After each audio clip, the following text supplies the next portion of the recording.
Hello, good people. Welcome back to yet another video here at your favorite channel of your choice, Saint TV. Uncle Saint is my name. So a lot of people, not a lot, just a few, vasara this one. They've been questioning, unozidi Uncle Saint, Uncle Venyika, why? No, listen. There's nothing you can do. In your family, you have got those uncles. Yes, your uncles, your brothers to your mom. And there's nothing you can do about it. And some of them, they're drunkards, on functions. They'll be cracking jokes, my uncles, takaita say, vane freedom, yekuti vanotaura zvavanoda, hapana zvaunozviita, because those are your uncles. Those are your mother's brothers, your mother's brothers. So, neniwo futi ndine freedom yekutaura zvandinoda sasekuru wenyika. Ndofunga munotisitonzwa even ana baba mozi, madzibaba mozi, icho vanotokudza kuti aiwa sekuru wenyika. All those influential people, they will always tell you kuti this is our uncle. Yes, thank you so much nekundigamuchira sa uncle venyu. Even our politicians, my top politicians, vanotokudza kuti the only Zimbabwean uncle, the only person who can listen to his Uncle Saint. Even vakuru vekuchechi kwenyu, vakuru vedzimhuri, nemi vacho vakatonitarisa, aiwa ndini sekuru venyu. Ndati pajeke ipapo, chanzva chamai venyu, sekuru vemapurisa. Right, ndoda kungoti a big shout out kune police yepaMbare.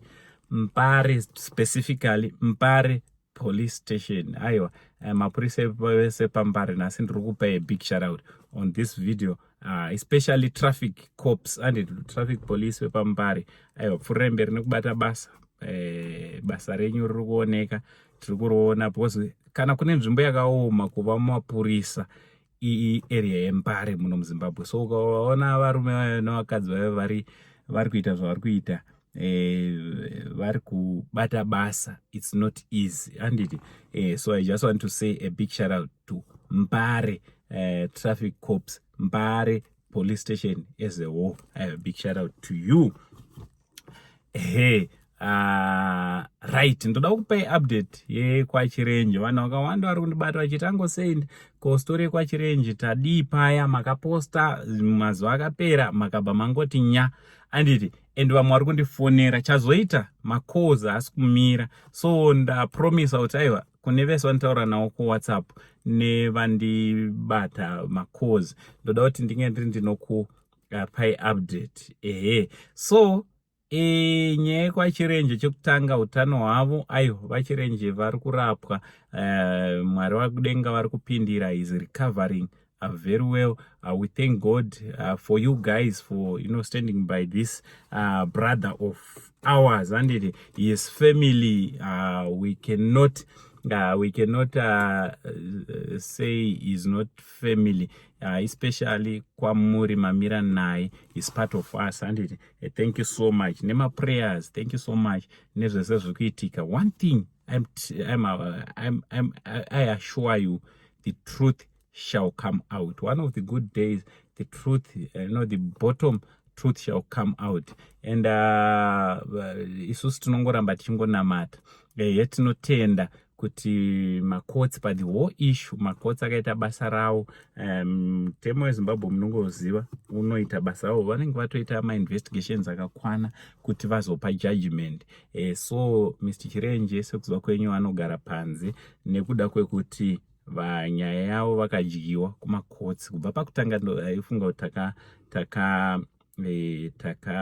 takapa this report, and but very soon something is happening, nokuda kweminamato yenyu, nokuda kwesupport yenyu. But nhasi ndauya kuzoti ndikutendei kune vese vari kusupporta Mr. Chirenje. A lot of people vari kundibata tichivatumira phone number, vamwe vachitibata kuti aiwa Mr. Chirenje, we want to support him with this, toda kunge tiri tinocover my bills. Thank you so much kune vese vakabata navo vakacover mabills, especially kuchipatara panguva ino. Mwari kudenga kuitira zvakanaka. And a lot of people are saying, Uncle, ngatiite a GoFundMe for this man. And honestly, atinombobira takaita GoFundMe, because tangatida kuona kuti nyaya yachona iri kuenda kupi. But very soon I'm going to talk to the legs of Mr. Murape. Starting Mr. Murape rinonetsa ndini. So I stand to be corrected kana ndisina kudana zvakanaka, but he knows Mr. Bismarck, and may the good Lord bless you my brother. Tichazotaura kana tasvika ipapo kuti tinge tinoita mubatira pamwe nguva yagara murume uyu yareba in whatever zvichabuda musarudzo, conclusion ichange yavepo, nekuti kumakotsi akatodyiwa kare 4 years ago vachigara panze kusvika pari nhasi. But tiri kuti kana nyasha dzamuwana murume uyu nemhuri yake paitika zvinoitika, still we need to support him. So garai ipapo makatarisa, nchange ndichikupai maupdates ezvese zvichange zvichiitika.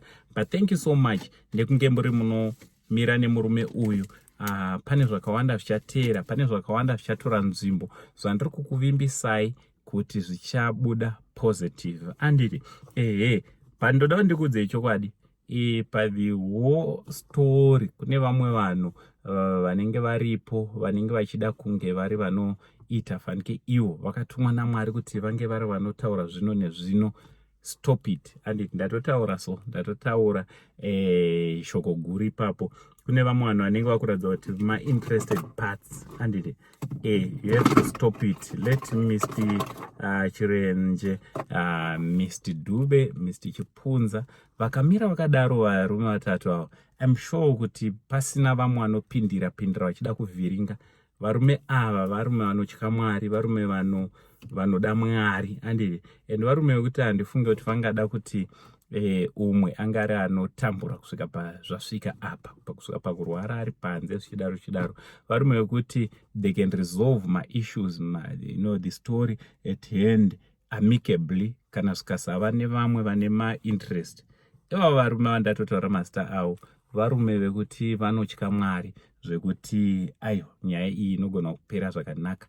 Tese senyika tikapemberera, tese senyika tikavakorokotedza, tikazoanalyza kuti aiwa uyu akaita izvi nezvizvi murudo, umwe neumwe akadzokera kumba kwake nerepetition yakanaka, umwe neumwe akadzokera aine mufaro kumabasa avo, umwe neumwe avanobata. Nditi ndinoda ndikuudzei sasekuru vevanhu, pane zvakawanda zvatinenge tichiziva, tine zvakawanda zvatinenge tichibata nekuda kwebasa redu irori, but imwe information hatikwanise kuidisclose because pamwe pachona inoita damage instead of good. And but tine information yekuti zvikasvika pama-desperate measures, not only on this issue, pese pamacases ese atinosangana nawo, tikasvika pari desperate, will be forced kuti tinge tiri tinotaura chokwadi chizere, which we know very well kuti it might destroy someone's reputation.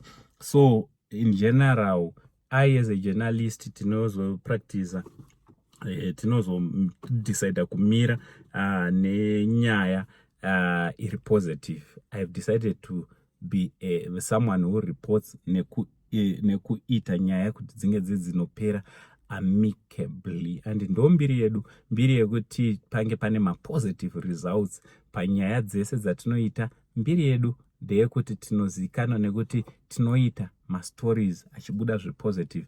Almost 90+ of our stories akabuda positive, because it's a choice yatakatora kuti we don't want to report about negative things zvinogona kuzokanganisa repetition yemunhu, zvinogona kuzoita kuti munhu ange ari anopera zvinge isingaperi zvakanaka.